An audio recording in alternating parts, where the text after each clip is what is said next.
현대 사회에서 개인이 잃어버린 쉬운 것들이 많이 있겠죠.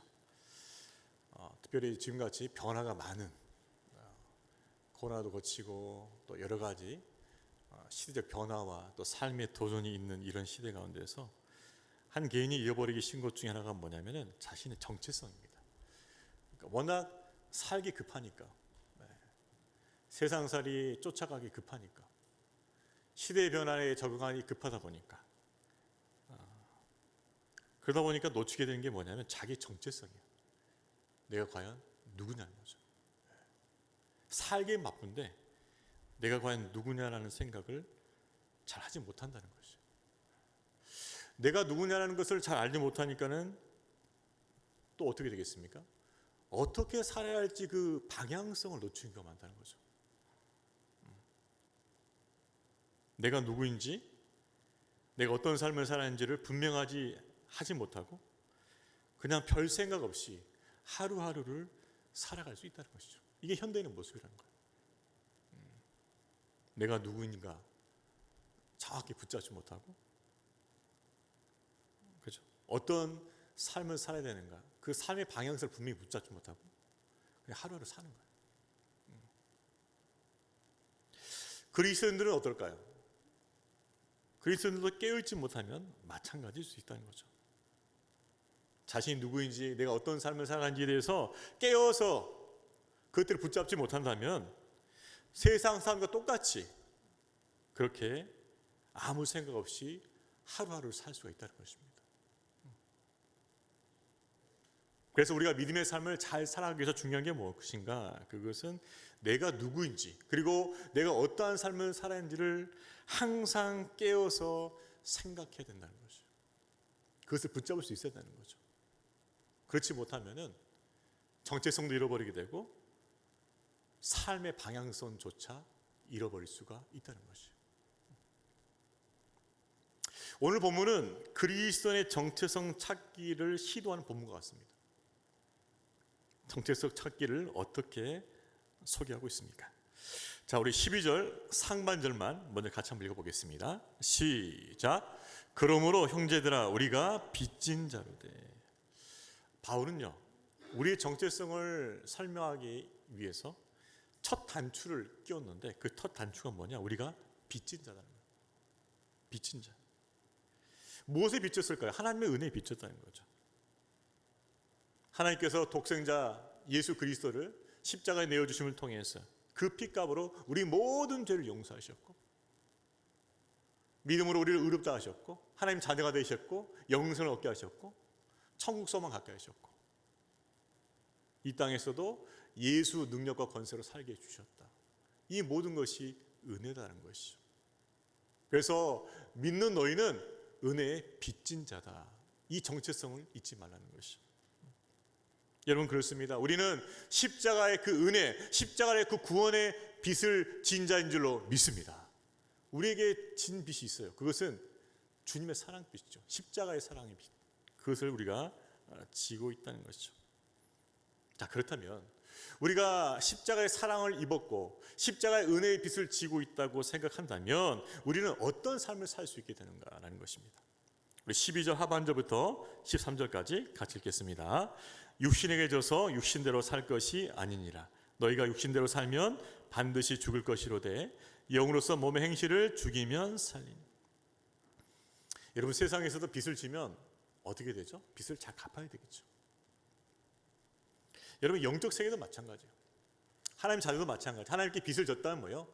그 빚을 잘 갚아야 돼요. 은혜의 빚을 잘 갚아야 되는 거죠. 자, 그런데 은혜의 빚을 잘 갚는다는 것은 무엇을 의미하는가? 그것은 잘 사는 것이죠. 여러분, 요즘 부모들이 자식들이 바라는 게 뭡니까? 돈이요. 많은 걸 가져다 주기보다는 뭐예요? 잘 살아주는 거. 자식이 부모에게 큰 걱정 안 끼치고 잘 살아주는 거, 건강하게 잘 살아주는 거, 그거 아니에요? 하나님께서도 은혜 주신 우리에게 바라는 것이 무엇입니까? 믿음의 삶을 잘 사는 것, 건강하게 신앙생활하고 복되게 신앙생활하고 열매 맺는 것, 그것을 원한다는 거죠. 옛사람은 돌아가서 옛사람 정욕대로 행하지 않고 이제 성령을 따라서, 성령의 법을 따라서 하나님과 동행하고 믿음 생활 잘하고 열매 맺는 것, 그것을 하나님께서 원하시고 바로 그것이 은혜에 빚진 자의 삶이다라는 것입니다. 우리는 우리를 사랑하신 하나님의 사랑을 십자가를 통해서 이미 알았어요. 나를 얼마나 사랑하시면 십자가에 그 아들을 주시까지 나를 구원하셨을까. 십자가를 보면 알아요. 그 아들만큼 사랑하신 거예요, 우리를. 그러면 그 사랑을 깨달았다면 나는 어떻게 살아야 되지? 이것이 반드시 우리 안에 가지고 있어야 하는 질문이죠. 나는 어떻게 살아야 되지? 어떻게 그 사랑을 갖고 살지? 그 어떻게 살아야 그 사랑임에 하나님 앞에 봉헌하는 삶을 살지? 옛날처럼 살아서는 안 되겠다는 거죠. 성령 안에서 예수님 닮아가는 거룩한 성품과 행실을 열매 맺어야겠다는 그 마음이 있어야 된다는 것이죠. 물론 우리 연약해서 죄를 범하기도 합니다. 그런데 뭐예요? 범하고 나서 바로 회개하고 또 일어서고 또 은혜 의지하고 또 믿음의 삶을 계속해서 살아가는 것이에요. 그래서 주님이 기뻐하시는 길로 행하고 주님이 기뻐하시는 열매를 맺어가는 성화의 삶을 살게 된다는 것이죠. 여러분 그렇습니다. 그리스도인은 하나님께 주신 은혜에 감사함으로 하나님이 기뻐하시는 믿음의 삶을 살기 위해서 애쓰는 하나님의 자녀인 줄로 믿습니다. 우리가 그것을 항상 기억해야 돼요. 자, 그런데 우리 힘만으로는 하나님이 기뻐하시는 자녀의 삶을 살 수가 없다라는 것이죠. 단정적이죠. 우리 힘만으로는 하나님이 기뻐하시는 삶을 살 수가 없어요. 우리가 예수 믿기 전에도 그렇게 살아본 노력했었죠. 그러나 우리가 번번이 느끼는 건 뭡니까? 내 힘만으로는 안 된다는 것이죠. 여러분, 그래서 하나님께서 우리를 도우시기 위해서 우리에게 붙여주신 분이 계시는데 바로 그분이 누구십니까? 성령님이라는 성령. 보혜사 성령님. 그분께서 우리 안에 거하여 주심으로 우리를 통해서 하나님이 기뻐하시는 열매를 맺기 위해서 우리와 늘 함께 하시고 우리 가운데 역사하신 줄로 믿습니다. 그래서 여러분, 우리가 하나님이 기뻐하시는 성화의 삶을 살기 위해서는 반드시 알아야 할 지식이 있는데 그것이 바로 성령님에 대한 지식이에요. 성령을 반드시 알아야 돼요, 여러분. 성령을 모르면은 능력 있는 삶을 살 수도 없고 성화의 삶을 살 수도 없어요. 극단적으로 말하면 종교적 신앙생활을 할 수밖에 없습니다. 자, 그러면 성령님에 대해서 우리가 알아야 할 두 가지가 있어요. 많이 있겠죠. 근데 가장 중요한 거 두 가지만 소개하겠습니다. 첫 번째 뭐냐면은 성령님은 매우 인격적이라는 거예요. 따라서 보십시오. 성령님은 매우 인격적이시다. 이걸 잘 알아야 돼요. 무슨 말이냐? 성령님은 그분을 인정하고 초청하고 모시고 의지하는 사람에게는 나타나셔요. 내 안에 계신 성령님, 당신 하나님이십니다. 나를 도우기 위해서 오신 분이십니다. 내가 당신을 의지하고 당신을 인정하고 당신과 함께 동행하겠습니다. 나와 함께 해주시고 나를 도와주세요. 저는 무지합니다. 지혜가 없습니다. 저를 도와주시고 하나님의 기뻐하신 길로 인도해 주시고 나를 깨우쳐 주옵소서라고 성령님을 구하면 그 성령님은 우리 가운데 역사하신다는 거죠. 반대로 성령님을 무시하고 무관심하고 초청하지도 않고 의지하지도 않고 사모하지도 않고 내 힘과 내 의지와 내 방식대로 모든 것을 행한다 한다면 성령님은 잠잠히 계신다. 역사하지 않으신다는 거예요. 마치 이런 표현이 되겠죠. 그럼 너 한번 해봐라. 네 혼자.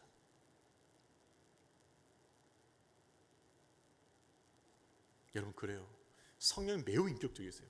따라서 우리가 성령을 모시고 산다고 할 때, 성령 모시고 신앙생활 할 때 그분을 인정하고 그분을 초청하고 그분을 의지하고 그분을 사모하고 그분과 동행하는 믿음의 생활을 해야 될 줄로 믿습니다. 이게 핵심이에요. 핵심. 예수님께서 부활 승천하시고 우리에게 누굴 보내주셨습니까? 성령님. 예수 믿는 자는 누구나 성령님 안에 계셔요. 그 성령을 인정하고 그 성령을 의지하고 그 성령님의 도우심을 구한다면 성령께서는 우리와 함께 계셔서 우리의 삶을 도우시고 우리 가운데 선한 것으로 채우시고 역사하신 줄로 믿습니다. 매우 인격적이에요. 그래서 여러분 성령님을 날마다 구하셔야 돼요. 아침 일어날 때 구하고 예배 드리기 전에 구하고 모든 일 가운데 성령의 은혜를 구할 수 있기를 주의 이름으로 축원합니다. 여러분 이 말씀에 순종한다면 여러분의 삶은 분명히 달라질 겁니다. 약속합니다. 하루의 시작은 예배를 준비하면서 모든 일 가운데 성령을 의지한다면 여러분은 정말 달라질 거예요. 그저 습관적으로 내가 생각하는 방식으로 내가 원하고 내가 해왔던 방식으로만 그렇게 산다면 절대 여러분 변화를 겪지 못할 거예요. 우리 삶이 새로워질 수 있는 것은 생명의 성령의 법에 묶여 있을 때만 그렇습니다. 그 생명의 성령님을 온전히 의지하는 저와 여러분 되기를 주의 이름으로 축원합니다. 두 번째, 성령에 대해서 알을 지식은 무엇일까? 따라해 봅시다. 성령님은 매우 민감하십니다. 매우 민감하셔 성령님은. 우리가 교만해졌거나 거짓되거나 음란에 빠져 있거나 그러면 성령의 감동 사라져요. 성령의 은혜는 사라집니다. 우리가 악한 마음 품고 있을 때, 막 분노에 차 있을 때, 막 나를 정죄하고 있을 때 성령은 더 이상 역사하지 않아요. 우리가 죄 가운데 빠져 있으면 성령이 주시는 기쁨과 평안을 맛볼 수가 없어요. 그래서 성령이 주시는 기쁨과 평안을 계속해서 지속하기 위해서는 우리 마음을 잘 지켜야 되는 것이죠. 너희가 지킬 만한 것 중에 더욱 마음을 지키라. 왜요? 생명의 근원이 이에서 남이라 말씀하시죠.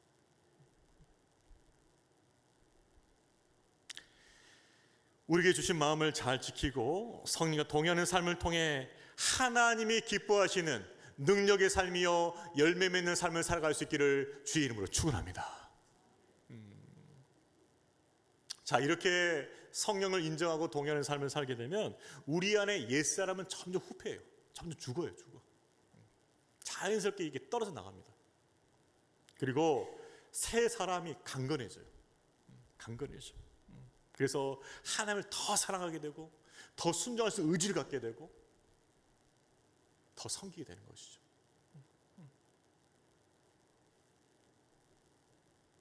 성령님을 더 온전히 인정하고 의지함을 통하여서 하나님이 기뻐하시는 은혜의 빚진 자의 합당한 삶을 살아갈 수 있기를 주의 이름으로 축원합니다. 한번 따라해 봅시다. 성령님은 매우 인격적이십니다. 성령님은 매우 민감하십니다. 잘 기억하셔야 돼요. 그러니까 항상 성령님을 의식해야 돼요. 내 안에 성령님 계시고 지금 나와 함께 하신다. 그분과 어떻게 잘 동역할 수 있을 것인가 항상 고민해야 돼요. 그분이 인격적이시다. 내가 항상 그분을 구해야 돼. 그분 민감하셔. 내가 죄 가운데 있지 않도록 나를 지켜야 돼. 그분과 잘 동행하면 그분 나를 도와주실 것이고 나로 하여금 능력 있는 삶을 살게 하신다. 여러분 그것을 믿어야 돼요. 그래서 13절 하반부에 그렇게 말하고 있잖아요. 영으로서 몸의 핵심을 죽이면 살리리. 너희 안에 생명이 충만할 것이라는 거죠. 여러분 우리에게 주신 성령과 동행함을 통해서 생명의 그 충만함을 누릴 수 있기를 주님의 이름으로 축원합니다. 그것들 누려야겠죠. 성령 안에서. 그것이 하나님의 자녀된 자의 삶이라고 말하고 있죠. 자, 바울은 좀 더 구체적으로 성령 받은 그리스도인의 정체성을 이렇게 묘사하고 있어요. 자, 14절과 15절 말씀도 같이 읽겠습니다. 무릇 하나님의 영으로 인도함을 받는 사람은 곧 하나님의 아들이라. 너희는 다시 무소하는 종의 영을 받지 아니하고 양자 영을 받았으므로 우리가 아빠 아버지라고 부르짖느니라. 하나님의 영, 즉 성령으로 인도하는 사람을 무엇이라고 표현하고 하나님의 아들, 하나님의 자녀라는 것이죠. 자, 그런데 먼저 언급했던 것은 다시는 무수하는 종의 영을 받지 아니하고, 여기서 다시 무수하는 종이라는 게 무엇일까요? 실제로 어떤 종의 영이 있다는 그 뜻은 아니에요. 즉 율법의 정죄를 받고 두려워하는 상태, 즉 하나님의 심판을 두려워하는 그 상태를 종의 영을 받았다라고 얘기하는 것이죠. 하나님 앞에 정죄의식을 느끼고 하나님 나 심판하면 어떡할까, 이런 두려워 떠는 거, 그것이 종의 영이에요. 그런 상태. 하나님의 자녀로서의 그 구원의 확신을 갖지 못하고 무서워하고 떨고 있는 그 상태를 말하고 있는 것이죠. 자, 그러면 양자의 영을 받았다라고 했는데 양자의 영은 뭐냐? 그것은 예수 그리스도를 믿음으로 말미암아 의롭다 하심을 받고 하나님의 자녀로 인정받게 된 그 상태를 말하는 거예요. 상태, 양자. 우리는 예수 그리스도를 믿어서 하나님의 양자가 된 줄로 믿습니다. 하나님의 자녀가 된 줄로 믿습니다. 그 자녀 된 자에게 주신 것이 뭐예요? 평안이에요. 평안. 너는 내 자녀다.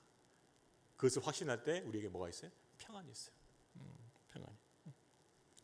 자, 그래서 양자영을 받은 사람들은 하나님을 아빠, 아버지라고 부를 수 있다는 것이죠. 마치 어린아이가 아빠, 아버지 하는 것처럼 그분 품 안에 이렇게 안길 수가 있게 되는 것이죠. 당시 로마 제국에는 양자 제도가 성행했어요. 그래서 자녀가 없는 귀족들은 다른 아이를 자기 양자로 삼을 수가 있었습니다. 보통 다른 귀족의 자녀를 데려와서 양자를 삼기도 있지만, 또 한 가지 방법은 자신이 데리고 있는 종을 양자로 삼는 방법도 있었어요.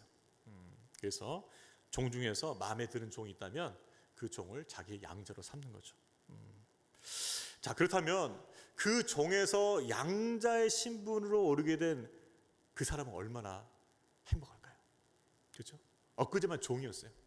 주인님 했는데 오늘 어떻게 됩니까? 아빠, 아버지라 부를 수 있다는 거죠. 그러니까 그 종에게는 너무나 영예로운 특권이 될 수 있겠죠. 정말 그렇습니다. 로마법에 의해서는 그렇게 이방인이 되면요 전혀 차별이 없어요. 사회적 법적으로 그냥 그 자녀예요, 자녀. 어제는 종이었다라도 오늘 입양되면은 자녀로 똑같이 대우받는 것이죠. 여러분, 우리도 예수를 믿기 전에 하나님 자녀 되기 전에는 심판받을, 명망받을 죄인이었지만 예수 그리스도의 십자가 의뢰를 입어서 양자가 되어지고 하나님 자녀가 되어지고 영원한 생명과 하늘 격과 하나님 나라가 우리 것이 된 줄로 믿습니다. 완전히 터닝 바뀌었다는 거예요. 완전히 바뀌었다는 거예요. 그러니까 이 기쁨이 우리 안에 살아있어요. 이 기쁨이. 내가 진멸받을 죄인이었는데, 심판받을 죄인이었는데 하나님의 그 은혜를 삼아주셔서 나를 자녀 삼아주시다니, 이건 놀라운 특권입니다. 제가 예전에 간식 먹으려고 포장마차에 들어간 적이 있었어요. 근데 그 주인이 굉장히 분노하면서 교회를 욕하고 있더라. 아마 누군가가 그 포장마차 주인한테 전도했던 것 같아요. 예수 믿으면 하나님의 자녀가 됩니다. 축복을 누립니다. 아마 이렇게 전도를 했던 것 같아요. 근데 포장마차 주인이 화를 내더라고요. 하나님의 아들이 그렇게 쉽게 된다고? 하나님의 아들이 그렇게 쉽게 된다고? 예수 믿고 교회 다니는 하나님의 아들이 된다고? 그러면서 이런 말 하더라고요. 옛날에는 황제만이 하늘의 아들이라고 칭을 받았어. 황제 아들. 황제 아들급 되어야만 하나님의 아들 될 수 있겠지. 여러분, 바로가 누구죠? 태양의 아들, 태양의 아들.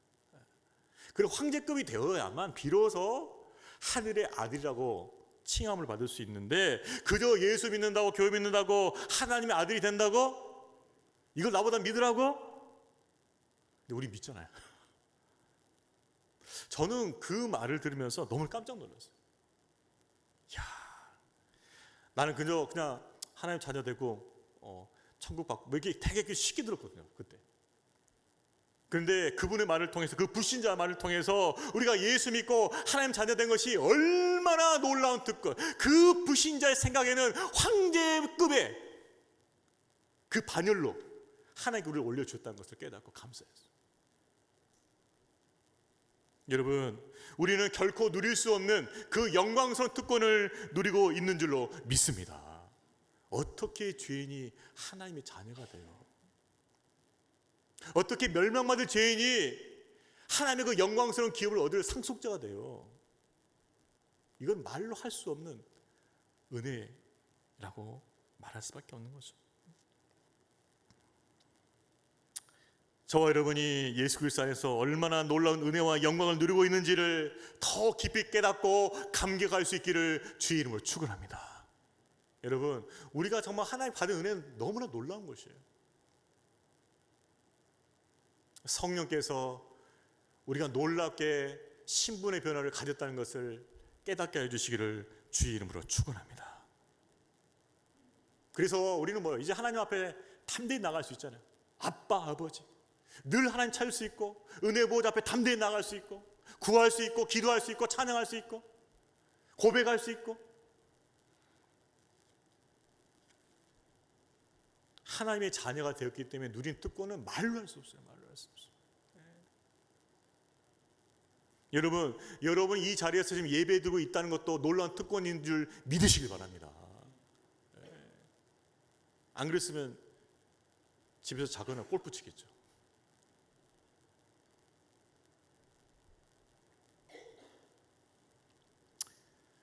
이제 예수 그리스도 안에서 하나님의 자녀에 대한 놀라운 특권을 갖게 되었음을 확신하고 담대하게 하나님 앞에 아빠, 아버지라 부르면서 때를 따라 돕는 은혜를 구하는 저와 여러분 되기를 주님의 이름으로 축원합니다.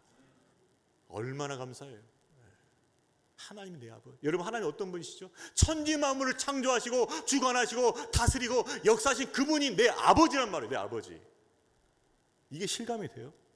천지 만물을 창조하시고 주관하시고 다스리시는 그 하나님이 내 아버지라고. 아버지. 그것을 믿고 확신하고 살아갈 수 있기를 주의 이름으로 축원합니다. 따라해 봅시오. 나는 빽이 대단하다. 누구 빽입니까? 하나님 빽. 왜? 그분이 내 아버지시니까. 한 번 더 해보겠습니다. 하나님은 나의 든든한 빽이십니다. 하나님 우리의 든든한 빽이 되신다는 거예요. 왜? 우린 그분의 자녀니까. 할렐루야! 믿고 확신하고 선포하시길 바랍니다. 우리 옆에 분도 격려해 보겠습니다. 당신은 놀라운 빽을 가졌습니다. 하나님 빽입니다. 그게 있어야죠. 나는 하나님 빽이 있다. 그것이 우리가 갖는 특권이죠. 그렇습니다. 하나님께서 우리를 양자 삼아 주셨어요. 하나님 삼아 주셨어요. 자, 근데 이것을 보증하는 분이 계셔요. 바로 그분이 성령님이시죠. 자, 우리 16절 말씀도 같이 읽겠습니다. 성령이 친히 우리 영과 더불어 우리가 하나님의 자녀인 것을 증언하시는 신.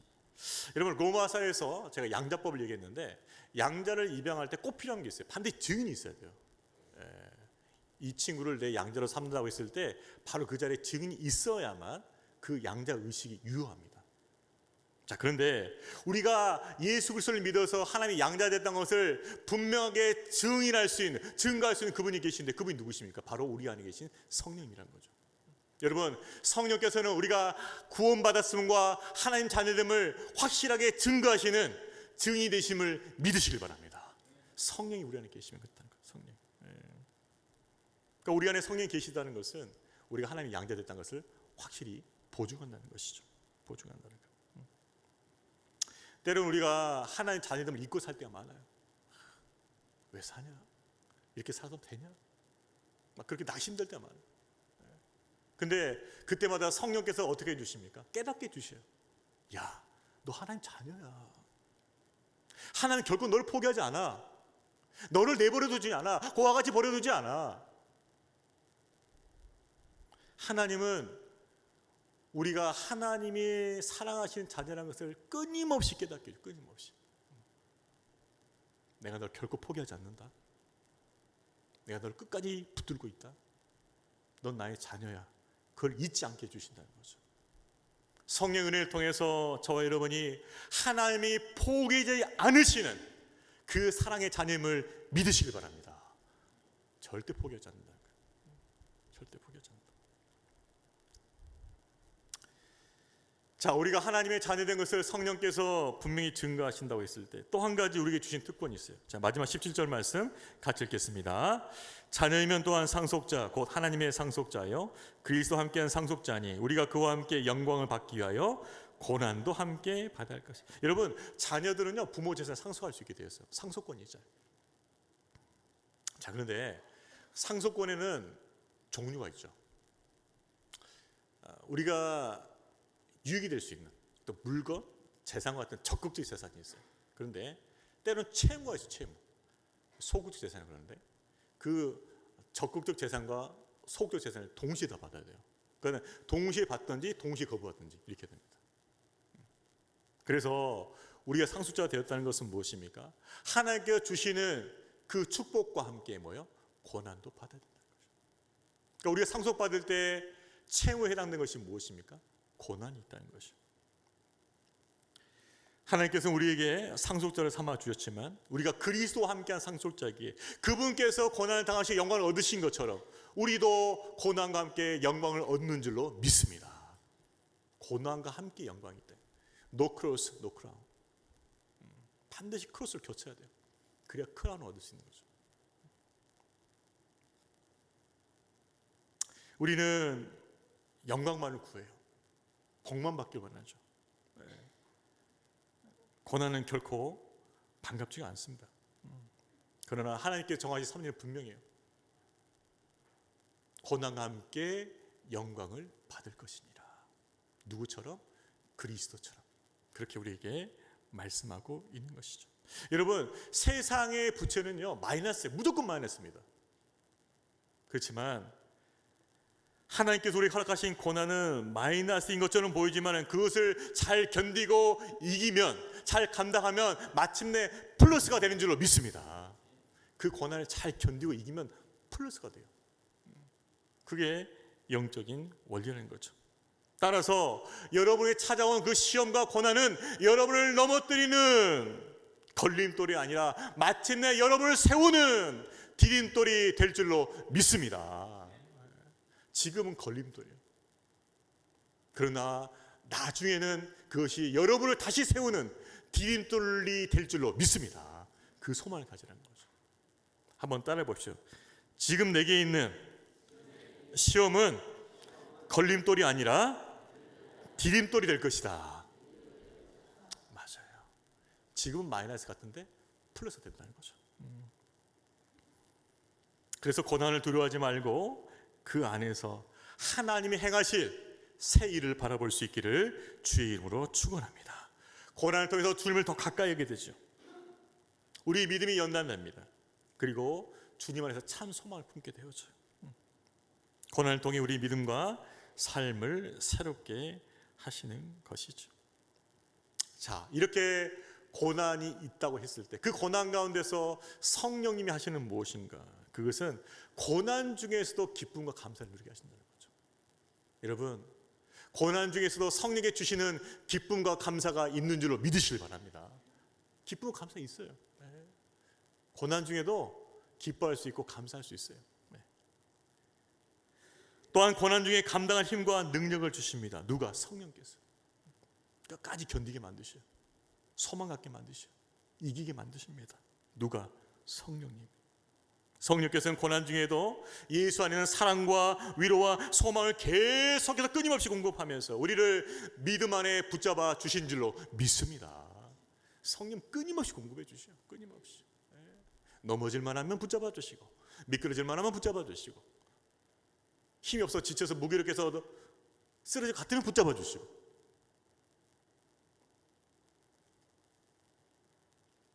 허락하신 시련과 고난을 믿음으로 감당하며 그리스도와 함께 하늘 영광을 소망하는 믿음의 성도 되시기를 주의 이름으로 축원합니다. 말씀을 정리하겠습니다. 성령님은요 우리의 정체성을 분명히 하게 만드셔요.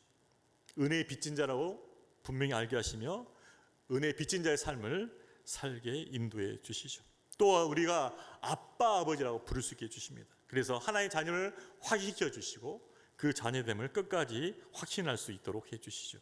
그리고 그리스도와 함께 영광을 얻기 위하여 고난을 감당하게 하십니다. 성령 안에서 하나님의 자녀로서의 풍성하고 복된 삶을 살아가는 믿음의 성도 되시기를 주의 이름으로 축원합니다. 우리 다 같이 자리에 앉아서 이 찬양 부르도록 하겠습니다. 성령이여 임하소서 메마른 나의 심령이여. 여러분, 우리 삶이 다시 회복되어지고 우리 믿음이 다시 생기를 띨 수 있으려면 성령의 은혜가 임해야 돼요. 은혜의 단비가 내려올 것입니다. 근데 그 은혜가 우리를 흠뻑 적셔줘야 돼요. 우리의 모든 것을 적셔주셔야 돼요. 그러면 주님의 권세와 능력이 우리 것이 되고요, 악한 것이 떠나게 돼 있어요. 예수 피가 얼마나 대단한 능력이 있는지를 깨닫게 돼요. 나를 구원하시고 하나님 자녀 삼아주시고 영원한 생명을 주신 그 예수 피가 존귀하게 보여져요. 찬양하게 돼요. 그리고 그 사랑의 능력으로 나를 붙들어 주심을, 여전히 붙들어 계심을 확신하게 되죠. 그래서 예수님이 나의 능력이요 나의 소망이라고 선포하며 고백하며 승리하게 되는 것이죠. 그 성령을 통해서 다시 예수의 능력을 회복하는 우리가 되기를 소망하며 이 찬양 부르도록 하겠습니다.